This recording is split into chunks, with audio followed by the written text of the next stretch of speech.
আসসালামু আলাইকুম দর্শক, আশা করি সবাই ভালো আছেন। আমি শান্ত আছি আপনাদের সাথে। আপনাদের সবাইকে স্বাগতম আরও নতুন একটি ব্লগে। তো আজকে আমাদের ব্লগটি হবে মিষ্টি খাওয়া উপলক্ষে। তো আমরা গাজীপুরের জয়দেবপুরের উদ্দেশ্যে রওনা দিয়েছি।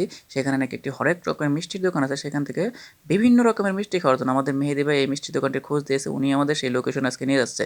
তো আমরা ৫ জন আজকে যাচ্ছি আমাদের সেই প্রাইভেট কারটা, অর্থাৎ ইজি বাইকে চড়ে। এই যে আমাদের মেহেদী ভাই দেখা যাচ্ছে, এখানে মশিউরের মাথা দেখা যাচ্ছে, ওই যে মাসুদ ভাই, আর এই দেখে হচ্ছে আহাদ ভাই। সবাই মিলে যাচ্ছি মিষ্টি খাওয়ার উদ্দেশ্যে গাজীপুরের জয়দেবপুরে। আমরা এখন চৌরাস্তা পার হয়ে জয়দেবপুর রোডে ঢুকে পড়েছি। এই রাস্তাতে সচরাচর বড় তেমন গাড়ি চলে না, যেমন বাস, ট্রাক এগুলো তেমন একটা চলে না, খুবই কম চলে।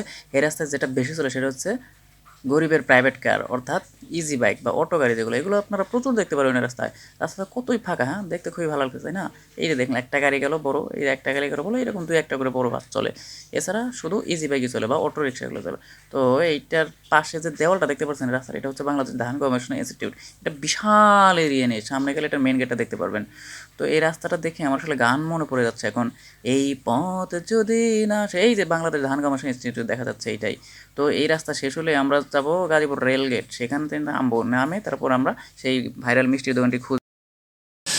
আমরা অনেকক্ষণ হাঁটাহাঁটি করতেছি, লোকেশনটা খুঁজেই পাচ্ছি না। এই যে মেহেদী ভাই, উনি আসলে লোকেশন ভুলে সার্চ করতেছে। অনেকক্ষণ ঘোরাঘুরা, মেয়েদেরকে আকাশের অবস্থা খুবই খারাপ, বৃষ্টি হবে বলে মনে হচ্ছে। অনেকক্ষণ হাঁটাহাঁটি করার পর এখনো লোকেশন খুঁজে পাচ্ছি না।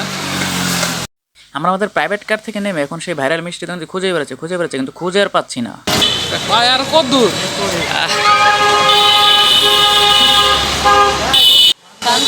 আমরা নতুন কিছু উদ্ভাবন করতে যাচ্ছি, বুঝছেন? ভাই আর কত ঘুরবো, অনেকটা রাস্তা হাঁটাইতেছেন। ঘুরতে থাকি। আমরা এখনো ওই মিষ্টির দোকানটা খোঁজাখুঁজি করতেছি, কিন্তু এখন পর্যন্ত এটার লোকেশন মেহেদী ভাই বের করতে পারেন নাই। তিনি এই যে এখনো চেষ্টাই করতেছে লোকেশন বের করার জন্য। ভাই লোকেশন কি পাওয়া গেল? হ্যাঁ, এই যে আরেকজন ব্যস্ত ফোনে।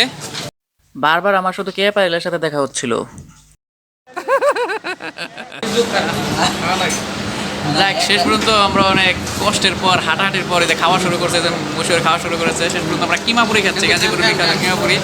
তো এই মাসুদ ভাই খাচ্ছে কিমাপুরি, গাজীপুরের বিখ্যাত কিমাপুরি। এই যে আমারটা, এই যে মেহেদী ভাই খাচ্ছে কিমাপুরি, ব্যাপকভাবে কিমাপুরি খাচ্ছে।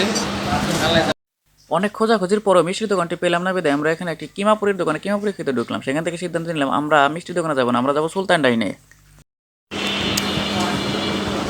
আমি এই কিমাপুরিতে আসলে কিমা খুঁজে পেলাম না। একটু দেখেন আপনারা, কিমা কই? কিমাপুরিতে কোনো কিমা খুঁজে পাই নাই। কিমা ছাড়া কিমাপুরি খেয়ে আমরা এখন রওনা দিয়েছি গাজীপুরের সুলতান ডাইনের উদ্দেশ্যে, যেটা গাজীপুরের জয়দেবপুরে অবস্থিত। তো সেখানকার অনেক প্রশংসা আমরা ইতিমধ্যে শুনেছি। তো আজকে আমরা যাচ্ছি চূড়ান্তভাবে সেটার অভিজ্ঞতা অর্জন করতে। তো তা আসলে কী রকম হয় তাদের আতিথেয়তা আপ্যায়ন, সেটা দেখার জন্য। তো আপনারা দেখতে থাকেন আমার ব্লগটা, এবং সেটা অভিজ্ঞতা আপনাদের সাথে আমরা আলোচনা করব। অবশেষে চলে আসলাম সুলতান ডাইনে। এই যে শুরু হয়ে গেছে যা হবার তাই। বর্তমান সময় যেটা হয়, খান আর না খান, ছবি তো তুলতেই হবে।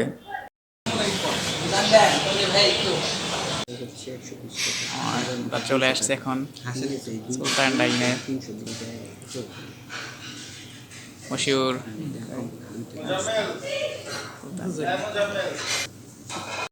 প্রথম হতাশাটা আমার এখান থেকেই শুরু। এদের প্লেট দেখে আমি খুব হতাশ হয়েছি। প্লেটে ছিল কেমন যেন দাগ, যেটা ময়লার মতো দেখা যাচ্ছিল। অতঃপর সেই ময়লা প্লেটে আমরা আমাদের অর্ডার করা মাটন তেহারি খাওয়া শুরু করে দিলাম। এই যে মশিউর খাচ্ছে, এই যে আহাত খাচ্ছে, হাত তো লাল শার্ট পরে এসেছে, হাতকে তো লাল লাল দেখা যাচ্ছে। আমাদের মেহেদী ভাই খাচ্ছে, এই যে মাসুদ ভাই খাচ্ছে ব্যাপকভাবে। মাসুদ ভাই আবার ক্যামেরাটা দেখে ওনার চেয়ারে একটু ক্যামেরা দিয়ে আগিয়ে দিলেন। এই যে মেহেদী ভাই শুরু করে দিয়েছে সেই কাজ, যে কাজ উনি করেন। এই যে শুরু হয়ে গেছে, শুরু হয়ে গেছে ফটোশ্যুট। ভাই আসলে সুযোগ পেলে যেটা করেন আর কি। শুরু হয়ে গেছে। সুলতান টাইন সম্পর্কে আমি যা জানতাম, এখানে প্রচুর পরিমাণে ভোজন রসিকদের সমাগম থাকে, কিন্তু আজকে আমাদের ছাড়া আর কাউকেই দেখতে পেলাম না আশেপাশে। সারাটা রেস্টুরেন্টে মনে হলো ফাঁকা। আর খাবারের মান সম্পর্কে কি বলবো, খাবারের স্বাদ সম্পর্কে আমাদের আকবর ভাই মাঝে মধ্যে এসে তো অনেক ভালো রান্না করে থাকেন। মুখে রুচির বিরুদ্ধে যুদ্ধ করে যুদ্ধ জয়ী হয়ে অবশেষে খুব কষ্ট করে সেই খাবারটা খাওয়া শেষ করেছি। বিষয়টা হয়েছে এমন, পেটে ক্ষুধা আছে, মনে ইচ্ছা আছে, কিন্তু একবার খাওয়ার পরে আর মুখে রুচি নাই ভাই, আর মুখে রুচি নাই। আর এতটাই কম আইটেম ছিল যে কখন খাবার শেষ হয়ে গেল বুঝতেই পারলাম না। এটাও একটা হতাশার কারণ। এক সাগর হতাশা নিয়ে বুকে পাথর চেপে আমাদের মেহেদী ভাই বিল পরিশোধ করিতেছে, কারণ খাবারের মান খুবই খারাপ ছিল। তেহারি খেয়ে শান্তি না পেয়ে তারা এই চাল ভাজা বেশি বেশি খাচ্ছে, যাকে বলা হয় দুধের স্বাদ ঘোল দিয়ে মেটানো। দুধের স্বাদ কি আর ভাই ঘোলে মিটে রে ভাই, দুধের স্বাদ কি আর ঘোলে মিটে বলেন আপনারাই। আমাদের পাওনা টাকাগুলো ফেরত নিয়ে এসেছে ওইটার, এটা দেখার পরে মনে একটু শান্তি লাগতেছে। যদিও তো ওদের কাছে আমাদের জরিমানা করা উচিত ছিল, যে খাবার খাওয়াছে সেটার শাস্তি হিসেবে।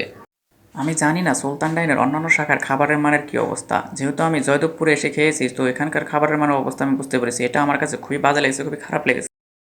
অবশেষে হতাশা ভরা মন আর রুচিহীন মুখ নিয়ে আমরা চলে যাচ্ছি। সম্পূর্ণটাই ছিল আমার ব্যক্তিগত মতামত, কারো ক্ষতির জন্য নয়।